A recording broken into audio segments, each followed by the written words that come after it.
Salut, c'est Benjimelo. Dans l'épisode d'aujourd'hui, je vais te montrer ce que je fais comme entretien toutes les 15 heures sur ma moto d'enduro. Avant de commencer mon entretien des 15 heures, je fais déjà mon entretien habituel de chaque sortie. L'entretien des 15 heures sur ma moto d'enduro, je le fais toutes les 5 heures environ sur la motocross. Je vais commencer par le préfiltre à essence qui est dans le connecteur qui est juste ici. Je vais déjà défaire le connecteur d'essence. Avec un petit crochet ou une pointe à tracer, je vais retirer le petit filtre qui est ici.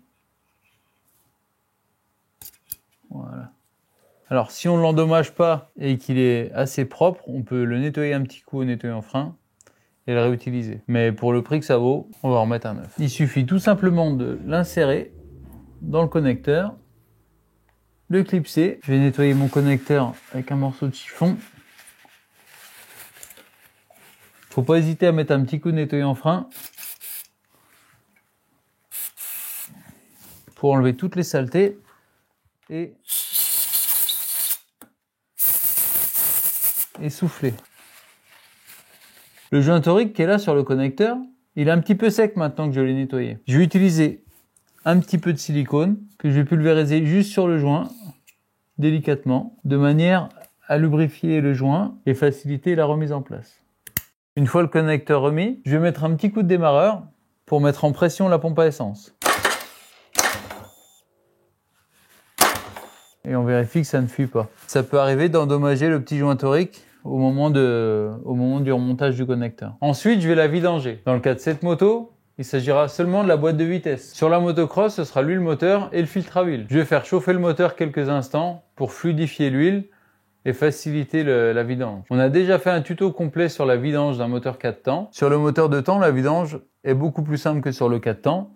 On a seulement une vis de vidange ici, qu'on démonte avec une clé de 13. Il y a un joint en cuivre qu'on peut changer, allez, une vidange sur deux. On resserre tout ça à 20 Nm et c'est parti. Pour faire le niveau d'huile sur le moteur 2 temps, il suffit de poser la moto sur ses roues, démonter la vis de niveau sur le côté, remplir d'huile et attendre que l'huile sorte par ce trou. Tu auras alors la bonne quantité d'huile. Maintenant, place au poste de pilotage. Je vais démonter, nettoyer et graisser mes leviers de frein et embrayage, ainsi que la poignée de gaz. Je t'ai déjà montré tout ça dans l'épisode sur les 5 tips. Et je vais finir avec un contrôle global des serrages de la moto, comme j'ai pu te le montrer dans un tuto précédent, en contrôlant les axes de roue et toute la visserie accessible, en faisant tout le tour de la moto. Tu peux retrouver tous les détails dans l'épisode dédié au serrage de la moto. Si cet épisode t'a plu, pense à liker, à t'abonner, et n'hésite pas à nous laisser un petit commentaire, poser tes questions, et je te répondrai avec grand plaisir. Tu peux retrouver l'ensemble des produits et outils utilisés pendant l'épisode sur le site espritktm.com et on se donne rendez-vous la semaine prochaine pour un nouveau tuto. Allez, ciao!